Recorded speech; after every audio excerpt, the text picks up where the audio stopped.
السلام عليكم، كي دايرين؟ نتمنى تكونوا بخير وعلى خير وانتم كتشوفوا لا فيديو ديال اليوم. جات لكم فيديو جديد واقتراح جديد. اليوم ان شاء الله غادي نشارك معكم هذه البسبوسه اللي كتجي زوينه بمذاق ديال الليمون. يعني ما كنسقيها ما حتى شي حاجه.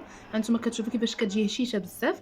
انا استعملت فيها الفينو برو. غادي نخليكم مع المكونات وطريقه التحضير اللي هي سهله وفي متناول الجميع. نخليكم مع المقادير. بالنسبه للمكونات ديال البسبوسه، اول حاجه غادي نبداو فيها بجوج حبات ديال البيض بدرجه حراره المطبخ. عندي نص كاس ديال السكر سنيده، هذا الكاس راه القياس ديال كاس العنبه تماما بحالو. غادي ناخذ نص كاس ديال السكر، ساشيه ديال الفاني. ممكن على انكم تعوضوها بقشور الليمون اولا ممكن ديروا غير الفاني بوحديتها ولا كاع يعني تستغناو عليها نهائيا، فما كاينش اشكال. انا هنا غادي نديرها هي، وعاوتاني غادي نعزز بالمذاق ديال القشور الليمون اللي سبق ليا ووجدتهم. يعني كناخذ القشور ديال الليمون دابا هذا الوقت ديالو، كنيبسهم غير في الشمس هكا ولا في الفران ملي طيبوا شي حاجه ويبقى سخون، ندخلوهم يشدوا ديك الحراره. من بعد كنطحنهم مزيان في ديك الطحانه ديال العطريه. هانتوما شفتوا كاين اللي كيغربلهم وكاين اللي لا. انا من بعد ما كنصفيهمش، يعني كنخليهم هكا محافظين على ديك التقرميشه ديالهم. غادي نطحن هاد ثلاثه ديال المكونات اولا اربعه المكونات مزيان في مولينكس، وغادي نرجع معكم ان شاء الله باش نكمل معكم باقي المكونات. وهنايا غادي نضيف نص كاس ديال الزيت، غادي نزيد عليه واحد شويه، نص كاس زائد واحد شويه ديال الزيت النباتيه. هنايا ما ننساش واحد قبيصه ديال الملحه. من بعد ما طحنوا المكونات كاملين ضفت قبيصه الملحه، وغادي نضيف كاس الا ربع تقريبا ديال الزيت النباتيه، وغادي نطحنهم مزيان باش نرجعوا نكملوا باقي المكونات. فهاد العندنا الا بغيتو تخدموا بالكاس ديال العنبه فراه ممكن، يعني انا كنستعمل هذا. هنايا ملي ضفت داك الكاس ديال الزيت النباتيه، كاس الا ربع غادي نضيف كاس ديال الحليب، حليب السائل عادي. هانتوما غادي نضيف كاس وغادي نطحن المكونات كاملين. عندي هنا واحد جوج حبات ديال المندارين ديال الليمون الصغير، غادي نقشرهم وغادي نضيفهم للخليط. بالنسبه لهنا اللي بغى يستعمل الليمون الكبير فممكن انه يدير نص حبه ديال الليمون او لا حبه ديال الليمون كامله، كيبقى لكم الاختيار. انا هنايا استغنيت على ما ندير ثلاثه ديال الليمونات صغارين اولا ثلاثه ديال المندارينات. درت معلقه كبيره ديال قشور الليمون باش كيعطيو النكهه طالعه بزاف، وعاد كنزيد هاد جوج حبات ديال الليمون. غادي نقشرهم وغادي نرجع معكم. هانتوما بالنسبه لهاد جوج حبات ديال الليمون كنحيدو لهم غير هاد الدخلاني ديالهم، وغادي نديرهم للخليط. كنتو غادي عندكم الحامض فممكن انكم تستعملوا الحامض، ماشي بالضروره ديروا الليمون. كنتو يعني باغيين تستغناو على هاد الليمون ولا الحامض ديروا غير كاس ديال الحليب فهو كافي. ممكن انا غير دابا مع الوقت ديال الليمون كنضيف هاد القطعات هادو بجوج. هانتوما شفتوا صافي كنتاكد انه ما فيش دوك العظيمات الصغار، وكنضيفهم للمكونات كاملين. هانتوما كنضيفهم في مولينكس وكندير واحد الطحنه خفيفه باش كنتاكد انه باقي الليمونه راه تطحن مزيان. هنايا من بعد ما طحنوا المكونات كاملين مزيان هانتوما يعني ضفت الليمون، ضفت كلشي، الزيت سنيده، الفاني، كلشي. كنخلي غير هانتوما شفتوا حتى الليمون حتى هو المندرين راه تطحن مزيان. حتى الليمون عاطي الريحه ديالو مع داك القشور في الاول مطحونين، والحباس ديالو حتى هما عاطين بزاف. هنا غادي نضيف جوج كيسان ديال الفينو برو. هاد الفينو برو راه معروف، يعني كيكون كيخلي الكيكه كتجي زوينه وكيدير بيه حتى البغرير. انا هنا غنستعملو في البسبوسه.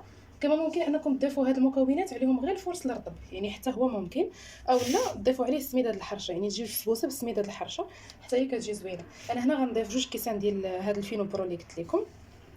هذا الكاس الاول، وغادي نضيف كاس الثاني. هانتوما شفتوا باش تشوفوا يعني الحبات ديالو كيفاش دايرين، راه داير بحال الفينو نيت طاب، يعني بحال الفينو اللي كنعجنوا به، غير هو كيكون فيه واحد كيكون رقيق في شي شكل كيجي رطب هكا. صافي هنايا غادي نضيف جوج خمارات من فئه 8 غرام في كل وحده، يعني المجموع 16 غرام فيهم بجوج. هانتوما ما غنضيفوا لا خل لا حتى شي حاجه، لانه هاد البسبوسه راه كتجي هشيشه بزاف بلا ما نضيفوا لها لا خل لا والو.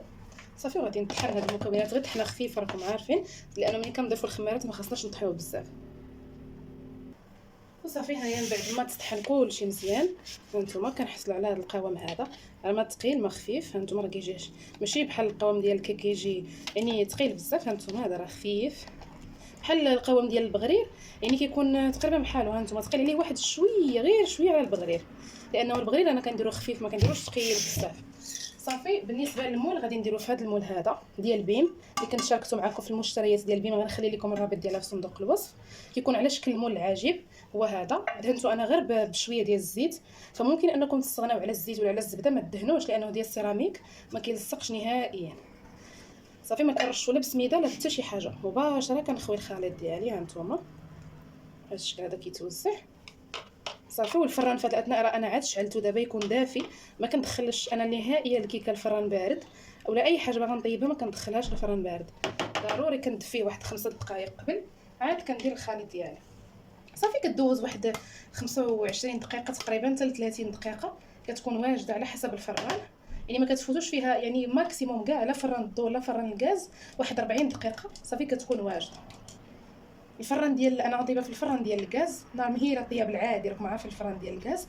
كان عندكم فران ديال الضوء غتدفيو الفران واحد 5 دقائق على 170 درجه، ومن بعد ملي غتدخلوها الطيب غتخليوها في هذيك الحراره 170 تقريبا. انا قلت لكم غير تبان لكم بدات كتحمر من الجوانب، شعلوا عليها العافيه من الفوق باش تاخذ واحد اللون ذهب.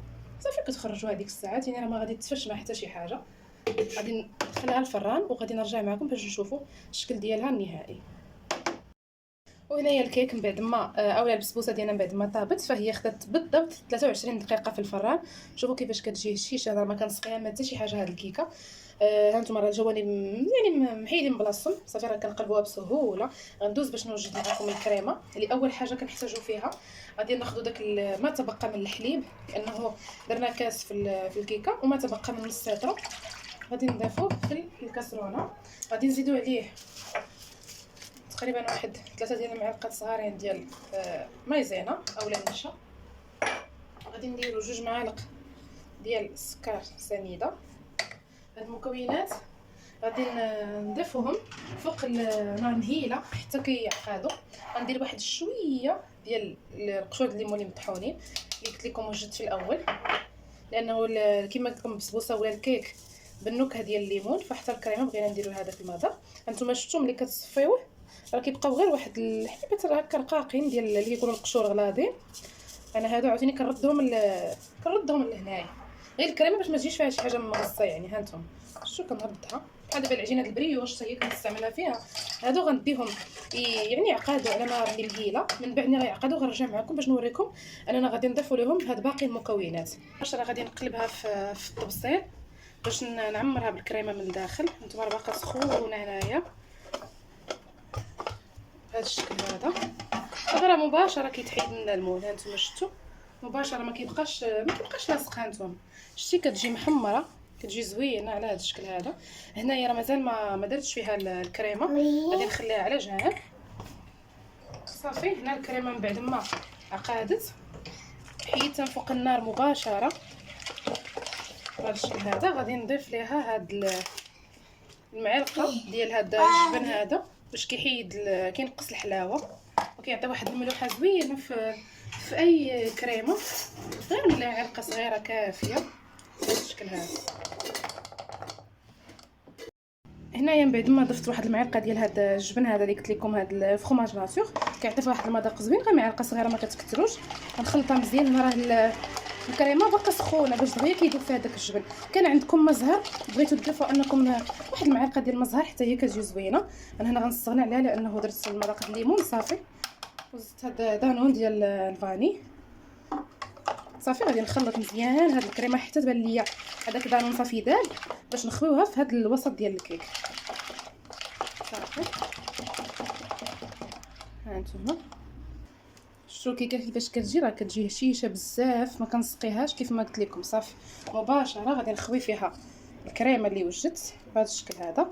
يعني تقريبا كيبقى من داك نص لتر واحد 2 كيسان ديال العنبه ديال الحليب. داك القياس اللي عبرت في الكيكه كناخذ كاس وما تبقى كنضيفو في هاد الكريمه. فريحه الليمون عاطيه يعني مع هاد الدانون ديال الفاني في الاخر كتعطي واحد النكهه زوينه وواحد الريحه اللي زوينه في الكيكه. صافي الكريمه راه كتجي عبار باش ما كتبقاش شايطه ولا كتجي مخسره الشكل ديال الكيكه. صافي والتزيين كيبقى لكم الاختيار. انتما غتشاركوا معايا ولا غادي تشاهدوا معايا التزيين اللي غادي ندير ليها. هو تزيين بسيط وسهل في المتناول. صافي بهذا الشكل هذا غنخليها على جنب حتى تاخذ درجه حراره المطبخ. عاد غادي نزوقوها ما نزوقوهاش والكريمه مازال سخونه. صافي هنا غندوز نزينها بهاد الكريمه ديال الكراميل. صراحه مورفا كنزوقها بالشكلاط هكا دايب. دابا ما عنديش زعما هكا الوقت باش غادي ندوب الشكلاط وعاد نزينها. غندير غير خطوط ديال الكراميل يعني صلصه الكراميل واجده وغادي يعني واحد الكريمه سخونه غادي نجرب باش ندير خطوط ديال الملفوي هذا الشكل هذا. كتجي زوينه وكتعطي منظر زوين. عاد غادي نزوق هاد المكسرات في الجوانب بلي متوفر. صافي غادي ندير لها بهذا الشكل هذا. صافي هنايا الجوانب غادي ندور عليهم الكوك هكا من الجناب. تقدروا تضيفوا الكركاع ولا البيستاج مهرمش ولا اللوز.